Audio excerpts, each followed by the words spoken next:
ligado aqui na Rádio Ubuntu. Todo sábado às 10 da manhã e domingo às 10 da noite, você confere os maiores clássicos do rock and roll de todos os tempos no Rock 10. Uma contagem regressiva com grandes artistas, histórias e muitas informações. Rock 10. Todo sábado às 10 da manhã e domingo às 10 da noite, aqui. Rádio Ubuntu.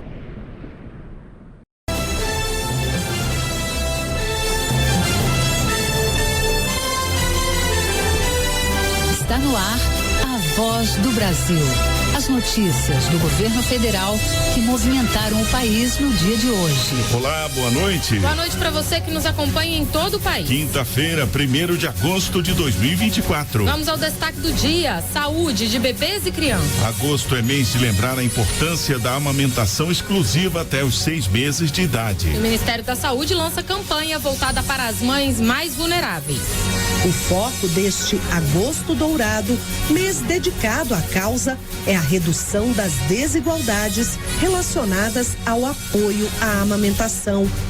E você também vai ouvir Olimpíadas. Medalhistas brasileiros beneficiados pelo Bolsa Atleta visitam a Casa Brasil em Paris. Local vem servindo de vitrine para empreendedores, exposições de nossa cultura e atrações turísticas. Jéssica Gonçalves. Organizado pelo Comitê Olímpico Brasileiro, o espaço é patrocinado pela Embratur, pelo Sebrae e pela Apex, a Agência Brasileira de Promoção de Exportações e Investimentos.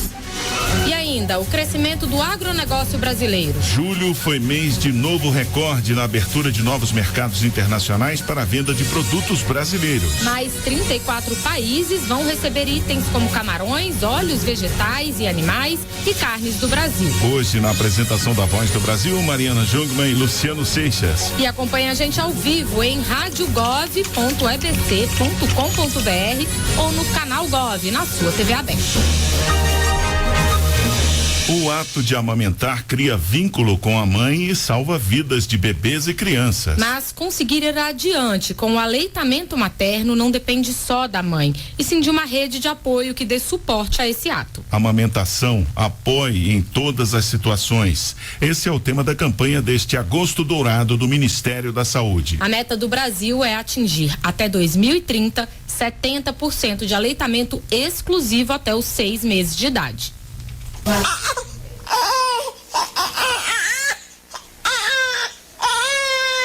Henrique nasceu na última quarta-feira em Brasília e é guloso. Mama desde a hora em que veio ao mundo. E a mãe, Fernanda Moura, quer levar esse compromisso adiante. Até os 2 anos, né? Como diz o Ministério da Saúde, né? E exclusivo até 6 meses. Tenho certeza que é muito importante a amamentação. Na saúde mesmo do bebê, você passa os anticorpos pro bebê. Segundo a Organização Mundial da Saúde e o Fundo das Nações Unidas para a Infância, o UNICEF, cerca de 6 milhões de crianças são salvas a cada ano por causa do aumento das taxas de amamentação exclusiva até o 6º mês de vida. Isso porque o leite materno é capaz de reduzir em até 13% a morte de crianças menores de 5 anos por causas preveníveis. Jaqueline Souza sabe bem disso. A filha Jasmine ficou na UTI por 11 dias após nascer.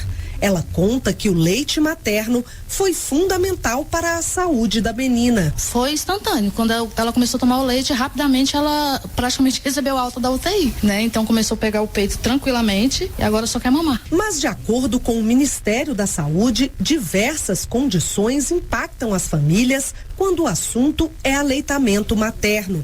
E nem todas as mães conseguem amamentar seus filhos. Por isso, a campanha deste ano tem como objetivo garantir o direito à amamentação com atenção especial àquelas em situação de vulnerabilidade. O foco deste Agosto Dourado, mês dedicado à causa, é a redução das desigualdades relacionadas ao apoio à amamentação. Apoiar a amamentação em todas as situações é deixar as crianças mais seguras e protegidas, é agir contra as desigualdades, é incentivar esse momento tão importante. O leite materno é o alimento mais completo para a criança. Amamente até os 2 anos ou mais e de forma exclusiva até os 6 6 meses. A campanha também apoia a amamentação em estado de emergência, calamidade pública e desastres naturais, como aconteceu recentemente no Rio Grande do Sul. Após as enchentes no estado, o governo federal enviou 63 litros de leite humano para lá. E também para reforçar o incentivo ao aleitamento materno, o Ministério da Saúde prepara o novo Programa Nacional de Promoção, Proteção e Apoio à Amamentação, que está em fase final de pactuação com estados e municípios. O programa vai integrar ações em todo o país, incentivando que a amamentação tenha início já na primeira hora de vida do bebê e seja continuada até os 2 anos ou mais, sendo de forma exclusiva até os 6 meses. A ministra da Saúde, Nízia Trindade, falou das metas do Brasil para os próximos anos. Chegar a 2030 com 70% das crianças com alimentação exclusiva de leite materno até os 6 meses de idade. Então, vamos reforçar essa meta. Nós estamos trabalhando também para o cuidado integral à gestante e o leite humano, ele é a primeira vacina, né, da criança, então vamos olhar com essa seriedade. O Ministério da Saúde está investindo ainda quase 5 bilhões de reais na construção de 36 novas maternidades e 30 novos centros de parto normal. Reportagem Luciana Colares de Holanda. O presidente Lula sancionou hoje a lei conhecida como Banco Vermelho, voltada para a conscientização e o combate à violência contra a mulher. A lei prevê, entre outras ações, a instalação de pelo menos um banco na cor vermelha em espaços públicos de grande circulação de pessoas. Esses bancos terão frases que estimulem o combate à violência contra as mulheres, além de contatos de emergência, como o número da Central de Atendimento à Mulher, Ligue 180, usado para denúncias e suporte às vítimas. A lei também traz ações de conscientização em escolas, universidades, estações de trem e de metrô, rodoviárias, aeroportos e outros lugares de grande circulação.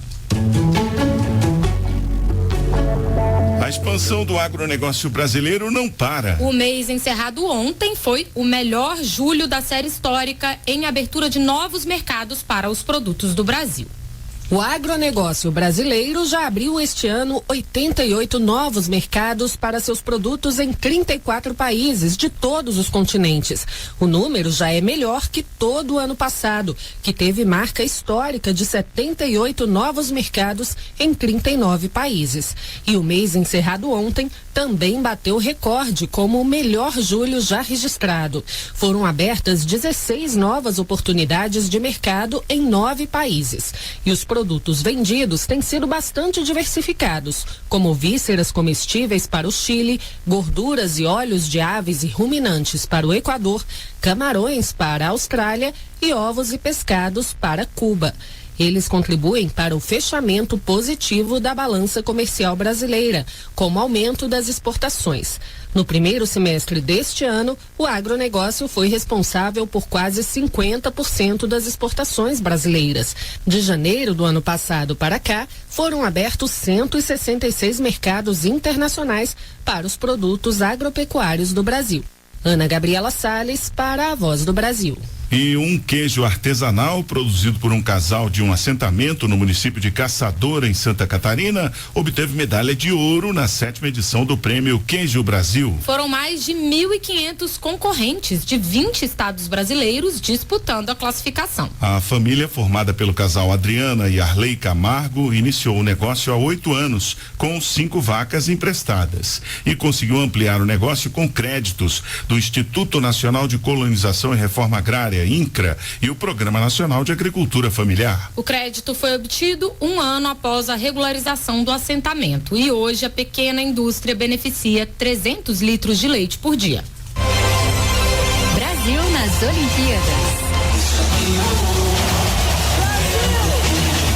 O dia de de hoje começou com festa brasileira em Paris. Caio Bonfim fez história e conquistou a medalha de prata na marcha atlética de 20 quilômetros. O brasiliense, que é beneficiado pelo programa Bolsa Atleta, tem 33 anos e essa foi sua 4ª Olimpíada. O esportista também faz parte do programa de alto rendimento das Forças Armadas. Após receber a medalha, Caio Bonfim falou emocionado sobre a vitória e disse que ela representa o trabalho de uma vida. Eu não sei dizer para vocês o que significa isso tudo. Não estou acostumado a ouvir medalhista olímpico. Esse foi um sonho. Eu sou de Brasília. Eu cresci com o Joaquim Cruz. A nossa bolsa atleta lá, ela começou por causa do resultado do Joaquim Cruz. E hoje eu tenho uma medalha igual a ele. Acho que ele é prata em uma, né? Ouro em Los Angeles, mas ele foi prata. Então, para mim é um momento muito especial, que representa todos esses anos, cara. Não é um ciclo olímpico. A Olimpíada não é feita só de o ano olímpico, muito menos dos últimos 3 que esse ciclo foi. É de uma vida. E festa também na ginástica artística, com a prata de Rebeca Andrade. Ela disputou o individual geral na modalidade, competindo no solo, trave, salto e barras. Com a vitória, a ginasta passa a ser a primeira mulher brasileira a conquistar 4 medalhas em Jogos Olímpicos: 1 ouro, 2 pratas e 1 bronze. E hoje as também medalhistas Lohane de Oliveira e Jade Barbosa estiveram na Casa Brasil. Um espaço bem brasileiro em Paris que está chamando a atenção do mundo. A Casa Brasil levou para a França o melhor da nossa cultura, música e culinária. A repórter Jéssica Gonçalves visitou o local e conta tudo o que viu por lá. Localizada no Parque de la Villette, zona norte de Paris, a Casa Brasil é o ponto de encontro de torcedores, atletas e autoridades brasileiras. Organizado pelo Comitê Olímpico Brasileiro, o espaço é patrocinado pela Embratur, pelo Sebrae e pela Apex, a Agência Brasileira de Promoção de Exportações e Investimentos. E nós vamos levar você a conhecer a casa com a gente. Na parte interna, foram montados estandes representando 5 estados brasileiros. O do Rio de Janeiro, por exemplo, traz imagens de atrações turísticas famosas, como o Cristo Redentor e a escadaria Selarón. Além disso, expõe uma fantasia do projeto Sustenta Carnaval, que cria peças utilizando material reciclado. Também traz painéis de LED que ilustram a culinária e o esporte do Rio. Já o estande do Pará é um pedacinho do mercado ver-o-peso, símbolo de Belém. Tem castanha do Pará, patchouli, uma planta que lembra o cheiro da hortelã, cacau, a pele do peixe pirarucu e o pichuri, uma espécie de noz moscada da Amazônia. Os visitantes também podem experimentar um óculos de realidade virtual que faz você se sentir dentro da floresta. Tem também o cubo que representa o Ceará e o Rio Grande do Norte, com imagens das praias da região e uma oficina de garrafas de areia colorida, artesanato típico potiguar. Já o último estande de Foz do Iguaçu também faz o visitante se sentir nas cataratas por meio da realidade virtual. O diretor de gestão e inovação da Embratur, Roberto Gevaert, disse que a ideia é mostrar a diversidade cultural brasileira. Todos os dias lotados, então a gente já pode dizer que ela é um sucesso e a gente está mostrando um pedaço do Brasil muito importante e mostrando um pouco da nossa culinária, da nossa música, enfim, ao longo de uma programação cultural e esportiva. Outra atração da Casa Brasil é o podcast Borogodó. Apresentado pelos influenciadores Raoni Oliveira e Nana Lopes, o podcast é uma iniciativa do COB com patrocínio da Embratur e do Sebrae. Para Nana, é uma oportunidade de apresentar ao mundo a cultura do nosso país. Falar um pouco do Brasil, da nossa brasilidade, da nossa cultura, com samba, com frevo, carimbó, com muito entusiasmo, muito borogodó, e é isso que a gente quer. Os atletas medalhistas também têm um momento reservado para eles na Casa Brasil e nesta quinta-feira, as ginastas Jade Barbosa e Lohane Oliveira conversaram com a imprensa. Elas falaram sobre a emoção de conquistar uma medalha de bronze inédita por equipes. Lohane ressaltou a importância do Bolsa Atleta para alcançar a vitória. O Bolsa Atleta, quando eu passei a receber, foi o que me ajudou a continuar aí nessa caminhada, e hoje eu tô aqui, então é muito importante. Jade Barbosa, que recebe o apoio do Bolsa Atleta há 20 anos, fala da importância do programa, especialmente para ginastas que estão começando a carreira. Bolsa Atleta às vezes é o diferencial de uma família. Então eu sei quanto que esse projeto traz oportunidades. E do lado de fora da Casa Brasil, os torcedores podem acompanhar as competições em um telão, além de shows e apresentações culturais no palco.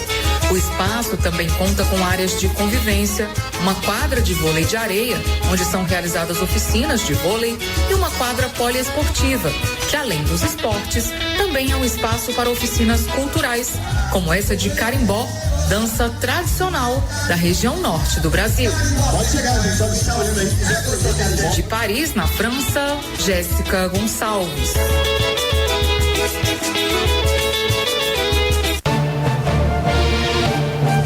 Solução de contas matemáticas, separação e qualificação de dados ou até mesmo a capacidade de resolver tarefas cotidianas. Tudo isso em milésimos de segundos. Estamos falando da inteligência artificial, que está revolucionando a tecnologia. E todo esse conhecimento das máquinas não para por aí. Cientistas conseguiram desenvolver programas de computadores capazes de reconhecer imagens e falas humanas. Essa semana, o Conselho Nacional de Ciência e Tecnologia entregou ao presidente Lula a proposta do primeiro Plano Brasileiro de Inteligência Artificial. Assunto que dominou o programa Bom Dia Ministra, com Luciana Santos, da Ciência, Tecnologia e Inovação, que falou sobre os desafios previstos no plano. Entre eles, desenvolver tecnologia brasileira que atenda às necessidades do nosso país. A linguagem de fora, ela traz vieses, traz contradições, e por isso mesmo nós queremos ter uma linguagem própria, linguagem em português, né, que é um grande desafio que não existe disponível, porque nós mesmos é que temos que aplicar. Nós temos que enfrentar a dimensão do impacto no emprego para poder focar aonde terá maior impacto no emprego, para capacitar e ao mesmo tempo apontar novas oportunidades de emprego, porque vira uma cadeia produtiva também.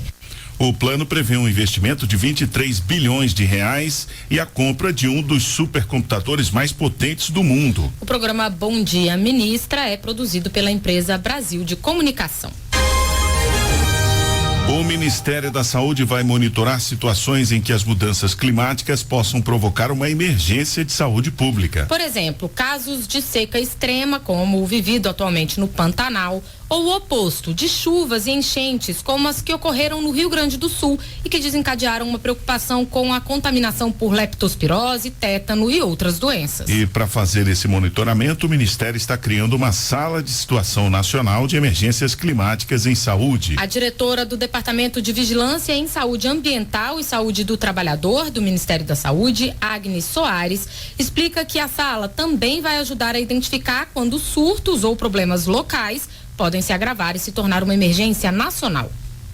Mesmo a incidência de doenças infecto-contagiosas e doenças transmitidas por vetores, elas são afetadas pelas mudanças do clima. Então, esse é um problema que a gente está lidando agora, da escassez hídrica, é o mais urgente e que requer bastante atenção agora, mas ele está relacionado, por exemplo, com a seca, que também facilita o aumento dos focos de calor no Pantanal, e está relacionado com outros problemas que já são identificados às vezes localmente, mas que podem vir a tornar-se um problema de saúde pública de importância nacional.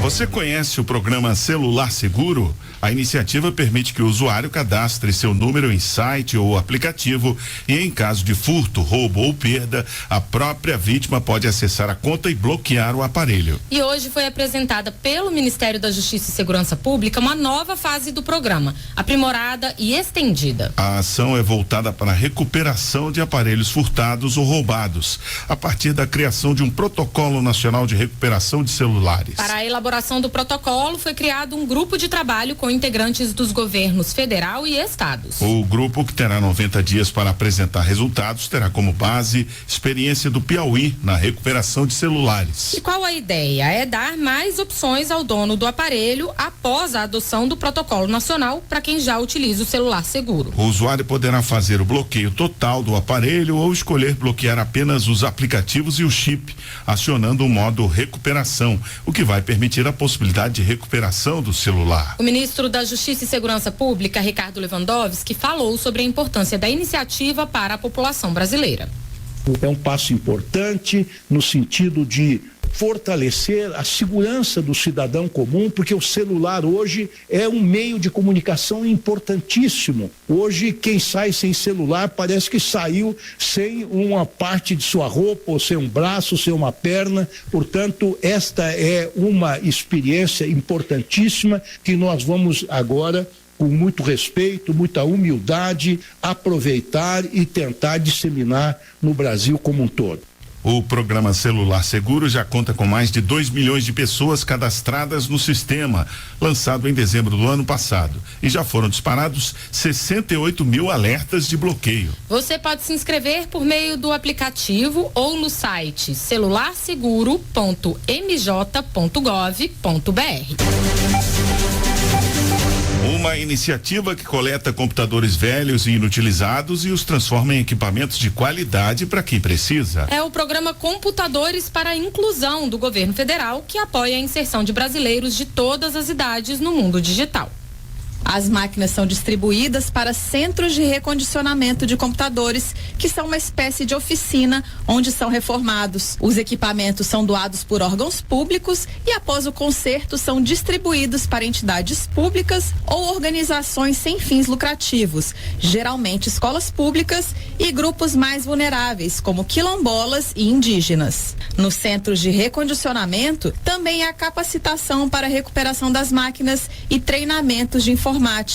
São 25 centros em 23 estados brasileiros. A dona Maria de Fátima Barros é aposentada. Ela frequenta o Instituto Gustavo Hessel, em Belém do Pará, que, em parceria com o Ministério das Comunicações, oferece cursos e oficinas do programa Computadores para a Inclusão. Maria de Fátima conta o motivo de realizar os cursos. Buscar esse conhecimento, aprimorar meu conhecimento para não estar sendo dependente, né, das pessoas, e veio melhorar muito, sim. Um novo computador e um curso de informática mudou os planos do seu Raimundo Ribeiro, também do Pará. Um aprendizado que eu vou levar não só para a vida, mas também como uma forma de ganhar alguma coisa, um dinheiro, ou me encaixar no mercado mesmo já idoso. O recondicionamento de computadores prioriza a proteção ao meio ambiente. Um dos eixos do programa é o descarte correto dos resíduos eletrônicos. Em 14 anos, mais de 3 mil toneladas de lixo eletrônico receberam tratamento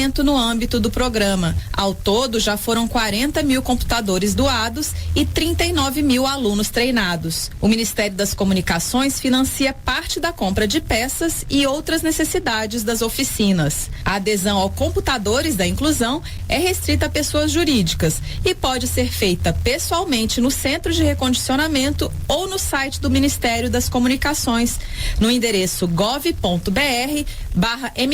O secretário nacional de Telecomunicações do Ministério das Comunicações, Hermano Tércios, explica. E aí lá a entidade pode descrever sua demanda, né? Quantos computadores precisa, porque, qual a finalidade da entidade, isso é muito importante para a gente julgar se ela pode ser enquadrada no programa ou não. Até 2026, serão investidos 28 bilhões de reais em inclusão e conectividade por meio do Programa de Aceleração do Crescimento, novo PAC. As ações são do Ministério das Comunicações, que prevê a instalação de redes de Wi-Fi nas escolas de todo o país, a expansão da rede 4G e a implantação do 5G em todos os estados brasileiros. Reportagem Lorena Pacheco. Olá, ouvintes! A Voz do Brasil vai completar 90 anos em 2025. Você sabia, Luciano? É isso mesmo, Giovana. São 9 décadas de história e informação. É o programa de rádio diário mais antigo do mundo. Na Rede Brasileira de Radiodifusão, a Voz do Brasil. E para manter essa história, convidamos os ouvintes que tenham qualquer arquivo antigo da Voz para compartilhar conosco. O material pode ser entregue no e-mail voz90anos@ebc.com.br ou acesse voz.gov.br/90 anos e saiba como participar. Vamos comemorar e contar a história do programa mais famoso do rádio.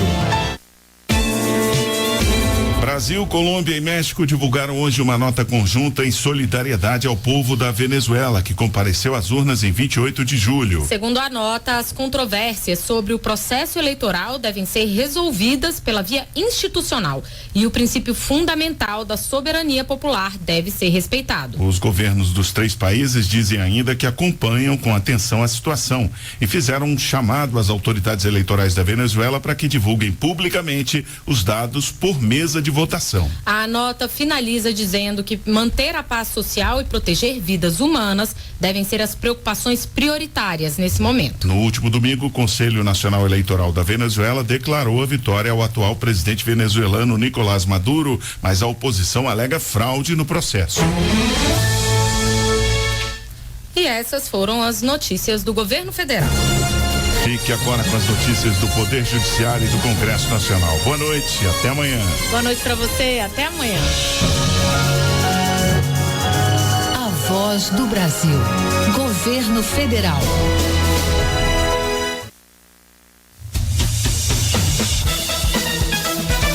Você vai ouvir agora notícias do Poder Judiciário. STF abre segundo semestre do ano judiciário. Presidente do TSE destaca eleições na abertura do semestre. Servidor do interior não consegue vale-refeição concedido na capital. Boa noite, eu sou Ariana Fonseca. E eu sou Walter Lima. Supremo Tribunal Federal realiza a primeira sessão do plenário no segundo semestre. Na ocasião, o presidente do STF destacou a transparência do tribunal. Marcelo Della Libera. No início, o ministro Luiz Roberto Barroso esclareceu notícias equivocadas sobre viagens e eventos, com participação de integrantes da corte.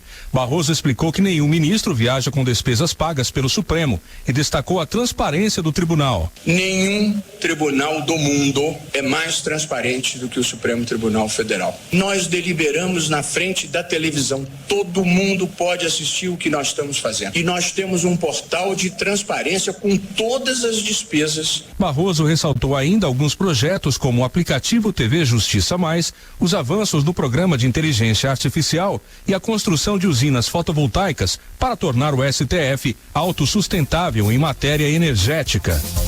STF conclui julgamento de ação que questionava a emenda constitucional que estabeleceu estado de emergência em 2022 e concedeu benefícios sociais em ano eleitoral. Para o Partido Novo, autor da ação, essa emenda criou uma nova hipótese de estado de exceção que poderia abrir um precedente para as próximas eleições. Neto Costa. Na sessão desta quinta-feira, o plenário entendeu por maioria de votos que a emenda viola o princípio da igualdade de oportunidades entre os candidatos, ao ampliar a concessão de benefícios sociais em ano eleitoral para o tribunal, apesar do término do prazo de vigência da norma. Em 2022, é necessário declarar a inconstitucionalidade da emenda para evitar que eventuais medidas semelhantes prejudiquem a igualdade na disputa eleitoral.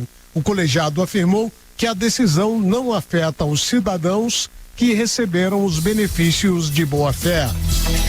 STJ faz sessão de abertura do segundo semestre. A presidente do tribunal, ministra Maria Tereza de Assis Moura, conduziu a sessão. Fátima Uchoa. A ministra ressaltou o número de julgados durante o plantão judiciário do último mês de julho e aproveitou para trazer um balanço resumido de todos os plantões da atual gestão. Entre os dias 2 e 31 de julho, foram conclusos 10.051 processos, numa média de 335 processos por dia. Foram concedidas 434 liminares e o habeas corpus continua sendo a classe com o maior número de pedidos de liminar. Encerrados os 4 plantões desta presidência, foram analisados em conjunto quase 40 mil processos. A ministra Maria Tereza também deu boas-vindas aos novos dirigentes do STJ que tomarão posse em 22 de agosto. O ministro Herman Benjamin como presidente e o ministro Luiz Felipe Salomão como vice. TSE retoma sessões nesta quinta-feira. A presidente do TSE destacou o foco nas eleições de outubro, Sofia Dorta. Carmen Lúcia disse que a Justiça Eleitoral vai realizar uma eleição democrática, segura, com urnas auditadas e segurança absoluta para que eleitoras e eleitores exerçam livremente o direito de voto. A presidente do TSE reforçou que, mesmo durante o recesso, a Justiça Eleitoral manteve o foco na organização das eleições com testes de campo em todos os estados brasileiros.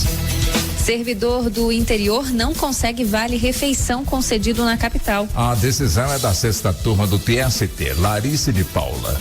O agente de trânsito de São Carlos teve conhecimento que os servidores do Detran em São Paulo e da região metropolitana tinham vale-refeição de R$15 por dia. Ele acionou a justiça para ter direito ao benefício.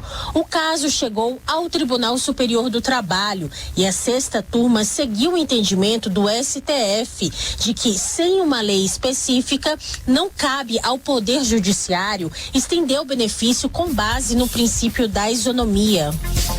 Você acompanha outras notícias do Poder Judiciário em 104,7 FM para Distrito Federal e em torno e também pela internet. Acesse rádio e tvjustiça.jus.br e ouça ao vivo pelo Tunin. Acesse tunin.com, baixe o aplicativo no seu celular. Uma boa noite. E até amanhã.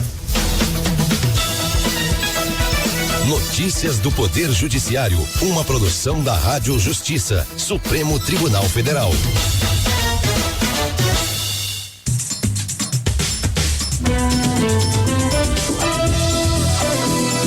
Está no ar o Jornal do Senado.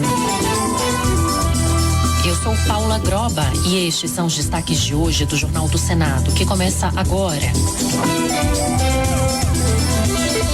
Dívida dos estados será tema de novos debates na volta dos trabalhos no Senado. O Congresso vai analisar medidas provisórias com ações para combater incêndios no Pantanal. Empregadores poderão ser obrigados a pagar exames toxicológicos de motoristas profissionais. Boa noite. O Congresso volta aos trabalhos já com um tema prioritário em pauta: a dívida dos estados.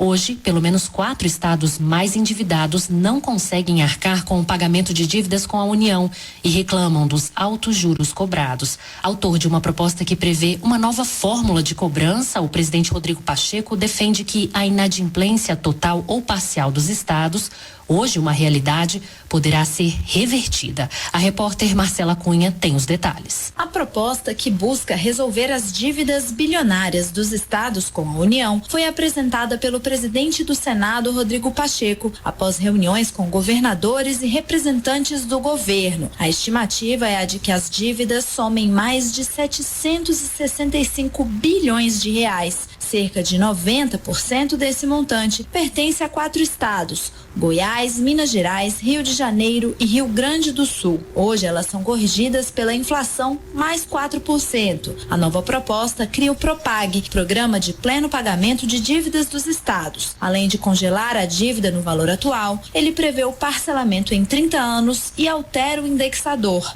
Até 2% dos juros poderão ser perdoados se o Estado entregar como pagamento mais de 20% dos seus ativos. Outro 1% dos juros será revertido para o investimento no próprio Estado em áreas como educação, infraestrutura e segurança pública. Para Pacheco, a medida não significa que a União vá perder dinheiro com a mudança. Esses investimentos acabam se refletindo em prol da União também, porque é investimento em estrada, que facilita a logística, investimento em presídio, que melhora a segurança pública, então não é dinheiro perdido. Outro 1% dos juros será destinado para um fundo de equalização para todos os estados, independente de estarem endividados ou não. A tramitação do projeto de lei complementar ainda não foi definida, mas Pacheco já anunciou que o senador Davi Alcolumbre, do União do Amapá, será relator e que a proposta será levada em regime de urgência ao plenário do Senado. E o plenário pode votar neste segundo semestre o projeto que regulamenta o funcionamento de cassinos e do jogo do bicho. Senadores contrários a essa legalização citam o fortalecimento do crime organizado e o aumento do vício em apostas. Detalhes com Érica Christian. No caso dos cassinos, o projeto permite a instalação de um único estabelecimento por estado no Distrito Federal, com exceção de São Paulo, Minas Gerais, Rio de Janeiro, Amazonas e Pará, que terão 2 ou 3 a mais devido ao tamanho da população população ou do território. Pela proposta, cada município poderá autorizar o funcionamento de uma casa de bingo, mas as cidades maiores poderão ter uma para cada 150 mil habitantes. Já a exploração do jogo do bicho poderá ser feita por uma empresa para cada grupo de 700 mil habitantes. A proposta ainda libera as apostas em corridas de cavalos. O relator, senador Irajá, do PSD do Tocantins, defendeu a votação do projeto em agosto. O projeto está maduro para ser votado no plenário do Senado Federal. Nós já discutimos amplamente essa matéria, mais de 1 ano e 2 meses tramitando no Senado, já foi aprovado na CCJ, já realizamos audiências públicas. Os senadores contrários à legalização das apostas no país, como Eduardo Girão, do Novo do Ceará, citam a atuação do crime organizado, a lavagem de dinheiro e a ludopatia, que é o vício em jogos. Passou na CCJ com a manobra vergonhosa do Centrão, né, que até mudou 3 senadores que votavam contra, trocou por 3 senadores que votavam a favor na última hora de votação. O projeto ainda prevê a criação de 2 impostos a serem compartilhados com os estados, municípios, a Embratur e para ações nas áreas do esporte e da cultura e para o combate ao vício em jogos. 3 medidas provisórias em análise no Congresso Nacional devem ajudar no combate aos incêndios que atingem o Pantanal mato-grossense. As medidas dependem da instalação de uma comissão mista para que sejam votadas nas 2 casas do Congresso. Repórter César Mendes. Uma das medidas provisórias liberou mais de 137 milhões de reais para os Ministérios da Justiça, do Meio Ambiente e da Defesa, para a mobilização de policiais federais, a compra de equipamentos de proteção individual e o pagamento de diárias e passagens. A outra permite a recontratação temporária de brigadistas pelo IBAMA e pelo Instituto Chico Mendes, sem a exigência do intervalo de 2 anos previsto por lei. Uma terceira MP autoriza o uso de tripulação estrangeira nos serviços aéreos em emergências ambientais, além da contratação de aeronaves com maior capacidade para o lançamento de água, um equipamento que não está disponível no país. Durante a aprovação do Estatuto do Pantanal na Comissão de Meio Ambiente no início de julho, Tereza Cristina, do Progressistas de Mato Grosso do Sul, disse que o desmatamento não é a causa do agravamento dos incêndios no Pantanal. O Pantanal tem pouco desmatamento até pela sua vegetação. É uma planície alagada. Os incêndios não são em decorrência de desmatamento, são outros fatores. Em junho, a ministra do Meio Ambiente, Marina Silva, disse que 85% dos incêndios deste ano no Pantanal estão em terras privadas e que em Mato Grosso do Sul, metade deles aconteceram no município de Corumbá. Exames toxicológicos de motoristas profissionais devem ser pagos pelos seus patrões, no caso de quem não é autônomo. É o que estabelece um projeto de lei que deve ser votado na Comissão de Assuntos Econômicos na reunião do dia 20 de agosto. A reportagem é de Bruno Lourenço. O projeto de lei que diz que o custo do exame toxicológico obrigatório para motoristas deve ser dos empregadores chegou a entrar na pauta da Comissão de Assuntos Econômicos. Mas a pedido da senadora Rosana Martinelli, do PL de Mato Grosso, teve a votação adiada para 20 de agosto. Ela estima que a medida vai trazer um impacto superior a 500 milhões de reais para as empresas. E uma alternativa que o SUS possa ser utilizado para custear esses exames toxicológicos. A realização de convênios com laboratórios através do SUS garantiria que tanto empregadores quanto empregados não fossem onerados adicionalmente. Nós entendemos que o exame toxicológico é necessário e nos surpreende quando tem pedidos e indicações do governo à liberação das drogas, um pedido desse de mais uma carga onerosa em cima dos empregadores. Uma portaria de abril deste ano do Ministério dos Transportes já prevê que as empresas arquem com os exames dos motoristas. As Olimpíadas de Paris adotaram a sustentabilidade e baniram o uso de plásticos descartáveis durante a competição. É o primeiro evento esportivo de grande porte a tomar essa iniciativa. Um projeto em debate no Senado também pretende reduzir drasticamente a circulação dos plásticos de uso único no país. A repórter Marina Dantas conta os detalhes sobre essa proposta. As Olimpíadas de 2024 inovaram ao não utilizar nenhum tipo de plástico descartável tanto dentro da Vila Olímpica quanto na cidade sede dos Jogos, Paris. No Brasil, a ONG Oceana lidera a campanha Para o Tsunami de Plástico, que apoia o projeto apresentado em 2022 pelo então senador Jean Paul Prats, que define normas sobre a economia circular do plástico e mira no banimento dos plásticos descartáveis até 2029. Em debate sobre a proposta em outubro de 2023, a relatora do projeto, senadora Zenaide Maia, do PSD do Rio Grande do Norte, ressaltou que a mudança representa um grande avanço no combate à poluição por plástico. O projeto vem em boa hora. Além de estabelecer diretrizes, objetivos e princípios para a economia circular do plástico, o PL em análise determina regras bem objetivas. O projeto prevê a proibição da fabricação, comercialização e uso de plásticos depois de 1 ano da publicação da medida, além da meta de ter todas as embalagens plásticas retornáveis e comprovadamente recicláveis até 2029. O texto está agora na Comissão de Assuntos Econômicos, com relatoria do senador Otto Alencar, do PSD da Bahia.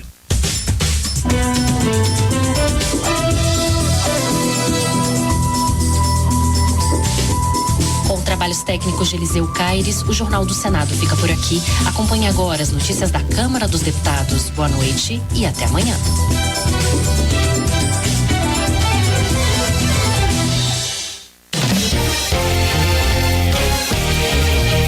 Jornal Câmara dos Deputados. Parlamentares analisam a ampliação dos recursos disponibilizados para o Plano Safra. Comissões avaliam criação de delegacias específicas para atender pessoas com deficiência. Câmara debate a expropriação de terras e imóveis onde for constatado o trabalho escravo. Boa noite. O projeto estabelece regras de perda de propriedades rurais e urbanas onde haja trabalho escravo. Confira na reportagem de Luiz Cláudio Canuto. Está em tramitação na Câmara projeto que estabelece regras de perda de propriedades rurais e urbanas onde haja trabalho escravo. O texto regulamenta o artigo 243 da Constituição, que prevê que propriedades onde haja exploração de trabalho escravo sejam expropriadas e destinadas à reforma agrária e a programas de habitação popular. Em debate sobre a proposta, realizado em junho do ano passado na Comissão de Direitos Humanos, a diretora do SINAIT, o Sindicato Nacional dos Auditores Fiscais do Trabalho, Vera Jatobá, disse que desde 95 a fiscalização do trabalho já resgatou mais de 60 mil trabalhadores em condição análoga à de escravidão. Outro dado na ocasião foi apresentado pela Coordenadora Geral de Combate ao Trabalho Escravo da Secretaria Nacional de Promoção e Defesa dos Direitos Humanos do Ministério dos Direitos Humanos e Cidadania, André Minduca, que afirmou que há alguns anos o número de resgates passava às vezes de 2.000 por ano. Ela afirmou que apenas 4% dos casos entre 2008 e 2019 resultaram em punição. O deputado Hélio Lopes, do PL do Rio de Janeiro, critica o conceito de condição análoga à escravidão contido no projeto, que inclui manter trabalhador em condição degradante de trabalho com jornada exaustiva, o que poderia incluir deputados e assessores que acompanham o trabalho parlamentar, na avaliação dele. Lopes acredita que o projeto quer criminalizar o produtor rural para facilitar a transformação da propriedade privada em bem coletivo do Estado. A autora da proposta, a deputada Reginete Bispo, do PT do Rio Grande do Sul, acha a medida fundamental para desestimular e punir aqueles que aproveitam a vulnerabilidade de trabalhadores para submetê-los a condições desumanas. A proposta usa a expressão perdimento. Por que a gente diz perdimento? É a mesma coisa que expropriação, mas perdimento porque não há indenização por isso. Então, o artigo 243 ele precisa ser regulamentado para que haja uma punição efetiva para quem escraviza, porque é um crime que, infelizmente, ele é impune no nosso país. A proposta foi apresentada em março de 2023 e foi apensada a um conjunto de mais de 50 propostas que tratam de expropriação de propriedades onde há trabalho escravo. O mais antigo é de 2005. O texto aguarda a criação de comissão especial para analisá-los. Da Rádio Câmara de Brasília, Luiz Cláudio Canuto. Segurança Pública. O projeto em discussão na Câmara torna a instalação de bloqueadores de celulares em presídios um encargo das empresas de telefonia. A repórter é Silvia Minhato.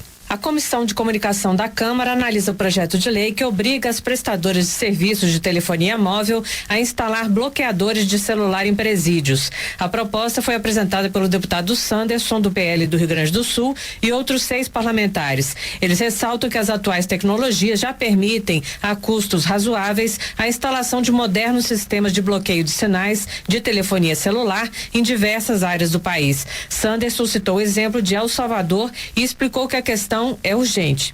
As quadrilhas, as organizações criminosas, as facções se avolumaram, se empoderaram nos últimos 20 anos, manejam de dentro dos presídios tráfico de drogas, execuções, assaltos, estelionatos. Seguidamente nós vimos notícias, e provavelmente muitos dos senhores já devem ter recebido ligações ou mensagens de WhatsApp de dentro do presídio, o sujeito exigindo dinheiro, simulando um sequestro ou simulando qualquer tipo de história para pedir dinheiro.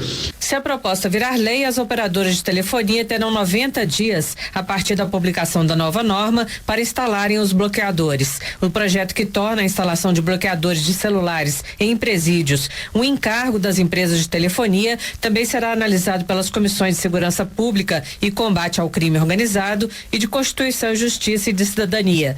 Da Rádio Câmara de Brasília, Silvia Minhato. Direitos Humanos.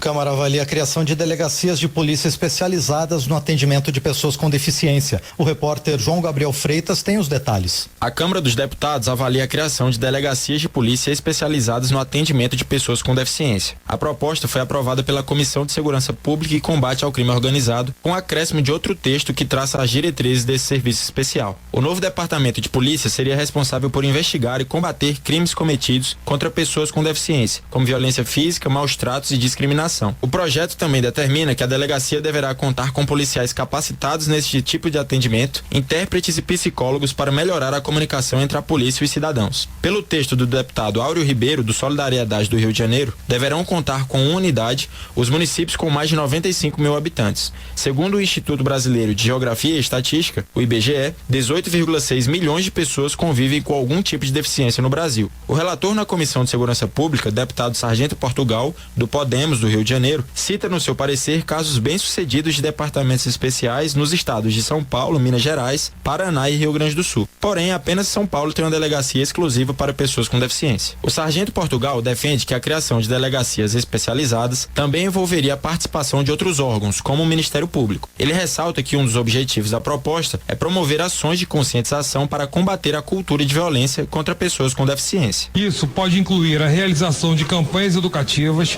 capacitação de profissionais e ação de sensibilização junto à comunidade. A criação de delegacias especializadas em crimes contra a pessoa com deficiência é uma forma de garantir a proteção e a promoção dos direitos dessa parcela da população, contribuindo para uma sociedade mais inclusiva e justa. O projeto que regulamenta a criação de delegacias especializadas no atendimento de pessoas com deficiência segue para análise da Comissão de Finanças e Tributação e da Comissão de Constituição e Justiça. Da Rádio Câmara de Brasília, João Gabriel Freitas. Desenvolvimento Regional. Keniston Braga, do MDB do Pará, assinala sua atuação na Câmara em busca de emendas para as prefeituras das cidades do estado. Segundo ele, além de estar atento à distribuição dos recursos do orçamento federal, é preciso mapear as características de cada município a fim de evitar futuros prejuízos. Keniston Braga também ressalta seu trabalho de articulação junto aos ministérios para a inclusão dos municípios paraenses nos mais de 700 programas do orçamento do governo federal. O parlamentar faz um balanço dos investimentos conquistados no último ciclo orçamentário. Muito importante ressaltar que na conquista desses recursos a partir das nossas emendas e da atuação junto aos ministérios, nós encaminhamos desde o ano passado, somando com este ano, 103 milhões foram das nossas emendas impositivas e emendas de bancada. E mais 47 milhões que foram conquistas obtidas dentro do PAC Cidade, contemplando alguns municípios paraenses. Então estamos atentos à conquista desses recursos, porque sabemos da importância dele para transformar a realidade das cidades no Brasil inteiro, mas em especial no estado do Pará. Transportes. Proposta beneficia motoristas com processos em andamento para suspensão da CNH. O repórter José Carlos Oliveira tem mais detalhes sobre a medida. A Comissão de Viação e Transporte da Câmara dos Deputados aprovou o projeto de lei que garante a revisão dos processos de suspensão da Carteira Nacional de Habilitação que ainda estejam em andamento para motoristas que acumularam mais de 20 pontos por infrações de trânsito. Trata-se de adequação dos processos à nova lei que elevou de 20 para 40 pontos na CNH a condição para que o motorista tenha suspenso o direito de dirigir. O texto original previa a revisão inclusive dos processos já concluídos, mas o relator, deputado Antônio Carlos Rodrigues, do PL de São Paulo, deixou claro que o benefício é apenas para os casos que ainda estão em avaliação nos Detrans. Na prática, a proposta beneficia condutores em processo de suspensão por acumularem entre 20 e 40 pontos na CNH em infrações de trânsito, desde que não tenha cometido nenhuma infração gravíssima. Entendo que as novas regras devem ser aplicadas apenas a processos administrativos que ainda não chegaram ao fim. Pelas novas regras válidas desde outubro de 2020, a suspensão do direito de dirigir é aplicada quando o motorista acumula dentro de 12 meses 20 pontos com 2 ou mais infrações gravíssimas, 30 pontos com apenas uma infração gravíssima e 40 pontos mesmo sem infração gravíssima. Da Rádio Câmara de Brasília, José Carlos Oliveira. Luciana Genésio, do PDT do Maranhão, defende a aprovação de projeto que prevê aumento no limite do valor de veículo com isenção do imposto sobre produtos industrializados, IPI, quando adquirido por pessoas com deficiência. A deputada explica que a atualização do preço seria feita com base na variação do IPCA, o Índice Nacional de Preços ao Consumidor Amplo, que mede a inflação no país. Relatora da proposta na Comissão de Defesa dos Direitos da Pessoa Idosa, Luciana Genésio acredita que a medida é necessária para garantir a inclusão das pessoas com deficiência. Ela afirma que o projeto beneficiaria cerca de 18 milhões de brasileiros. O projeto tem como objetivo garantir a atualização automática no desconto de veículos adquiridos por pessoas com deficiência. O valor atual de R$221 mil seria corrigido anualmente de acordo com o Índice Nacional de Preços ao Consumidor.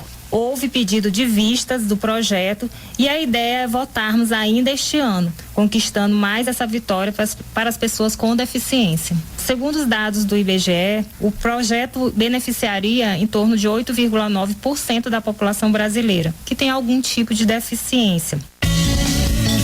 Saúde. Informação sobre leucemia é fundamental para o diagnóstico precoce e sucesso no tratamento. A repórter Maria Neves acompanhou o debate sobre o tema na Câmara. Entre 2023 e 2025, o Brasil deve apresentar 11.540 novos casos de leucemia para cada 100 mil habitantes, segundo o Instituto Nacional do Câncer. Apesar da incidência relativamente elevada, participantes de seminário realizado na Câmara para discutir formas de combater a doença afirmam que a população ainda não conhece os sintomas desse tipo de câncer. E o diagnóstico precoce representa um fator fundamental para o sucesso do tratamento. Conforme sustenta a deputada Flávia Moraes, do PDT goiano, uma das coordenadoras do seminário, a detecção da leucemia é simples. Pode ser feita com um exame de sangue. Mas, para que o diagnóstico aconteça, tanto a população quanto os médicos devem estar atentos aos sintomas, defende a parlamentar. A gente precisa começar a pensar na realização desse exame numa amplitude maior, que ele esteja no protocolo clínico, né, de procedimentos dos médicos, que eles já possam ter isso como uma rotina, né? Porque hoje, infelizmente, uma criança apresenta alguns sintomas, eu acho que é importante que a população conheça esses sintomas e aí vai tratar, primeiro pensa numa coisa, noutra, depois que nada disso é constatado, aí que vai chegar na leucemia. Então, de repente, seria importante descartar a leucemia primeiro, até porque a cura disso é uma doença muito grave, depende muito do tempo em que esse tratamento se inicia. A médica e integrante da Associação Brasileira de Linfoma e Leucemia, Catarine Moura, explica que existem 12 tipos de leucemia que podem ser crônicos ou agudos. Para cada forma de manifestação e para cada estágio da doença, há uma forma de tratamento. Dentre as terapias estão desde a quimioterapia até transplante de medula óssea.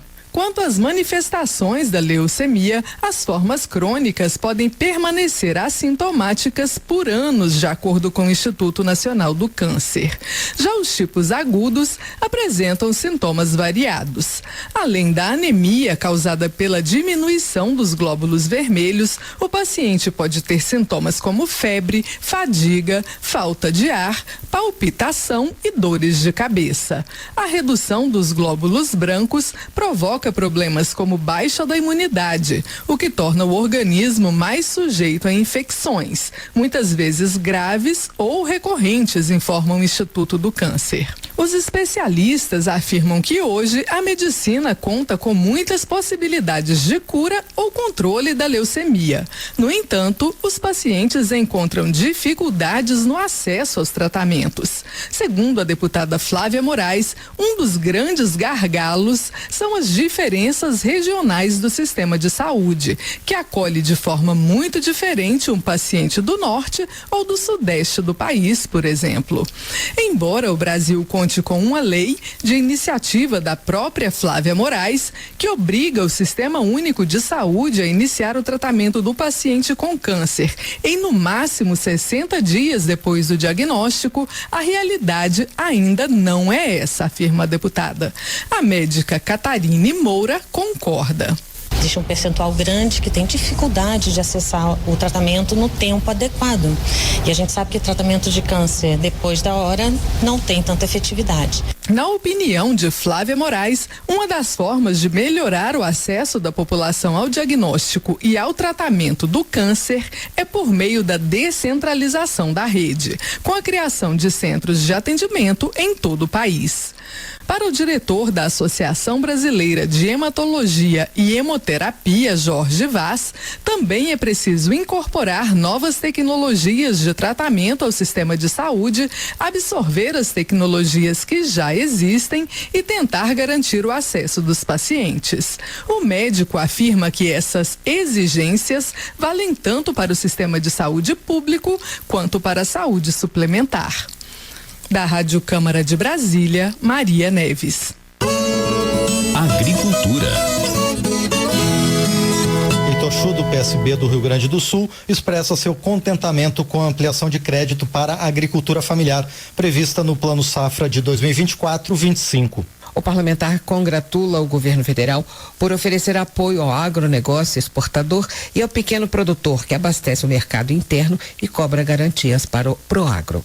Os dois planos são importantes, cada um na sua função específica. E nesse cenário, eu queria acrescentar que, quando se fala em plano safra, é preciso ter crédito, custeio, investimento, política agrícola, assistência técnica, extensão rural, programa de aquisição de alimentos, merenda escolar. E precisa ter, logicamente, outras coisas que são importantes, tipo o seguro agrícola, o Proagro.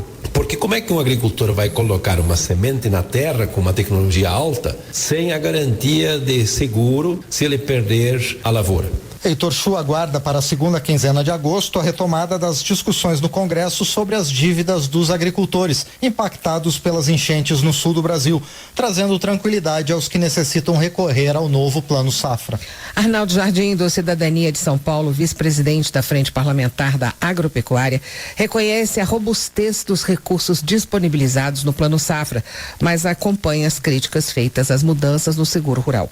Ele reforça o compromisso do grupo parlamentar em ampliar o apoio ao setor agrícola nacional. O agro é um setor em que nós temos vantagens competitivas, comparativas em relação aos outros países do mundo. Vamos continuar, portanto, trabalhando no setor agro para que ele possa ser o grande indutor do desenvolvimento do nosso país. Todos os segmentos, do pequeno produtor, agricultura familiar, ao produtor em escala, vivendo em harmonia, fazendo a diferença. Arnaldo Jardim destaca o empenho da Frente Parlamentar do Agro para aprovar a nova legislação sobre defensivos agrícolas. O legislador informa que a nova etapa de trabalhos envolve a derrubada dos vetos oferecidos pela Presidência da República. E nós temos trabalhado não só para derrubar esses vetos, mas também para que ela seja totalmente implementada. Isso significa uma modernização para nós termos agrodefensivos que possam ser efetivos, aumentar a nossa produtividade agrícola e são mais amigáveis também com a questão ambiental. Zé Silva, do Solidariedade de Minas Gerais, relator do projeto que visa garantias mínimas aos produtores de leite, especialmente aos pequenos, lembra que 80% da produção leiteira nacional vem da agricultura familiar, o único setor sem medidas governamentais protetivas. E por isso, esse conjunto de projetos que eu transformei num único texto que já foi aprovado na Câmara dos Deputados, traz benefícios importantes. O primeiro benefício é garantir que o produtor saiba o preço do leite, até previsibilidade, saber se ele pode investir mais em ração, melhoramento genético. Então, nesse texto, eu estipulei que 15 dias após o final do mês, ele tem que receber essa produção. Então, ele passa a saber o preço que ele vai vender, que dia que ele vai receber e também coloquei um contrato. O produtor fazer a opção, se ele quer assinar contrato ou não com os laticínios, já que as cooperativas ele também é dono. O deputado previu também um melhoramento da produção e do gado no enfrentamento à concorrência de produtos lácteos importados. Aquele produtor que tem assistência técnica de qualidade produz 4 vezes mais do que um produtor que não tem assistência técnica. Então, também nesse projeto, eu estou assegurando que ele tem assistência técnica gratuita, de qualidade, paga pelo governo federal, pelos governos estaduais e os governos municipais. Zé Silva incluiu em seu texto, que agora tramita no Senado, a possibilidade da produção leiteira e do rebanho serem dados como garantias a financiamentos rurais. Termina aqui o Jornal Câmara dos Deputados com trabalhos técnicos de Rafael Santos e apresentação de Tércia Guimarães e Márcio Aquilissardi. Boa noite. A Voz do Brasil volta amanhã. Uma boa noite para você. Você ouviu A Voz do Brasil. Boa noite.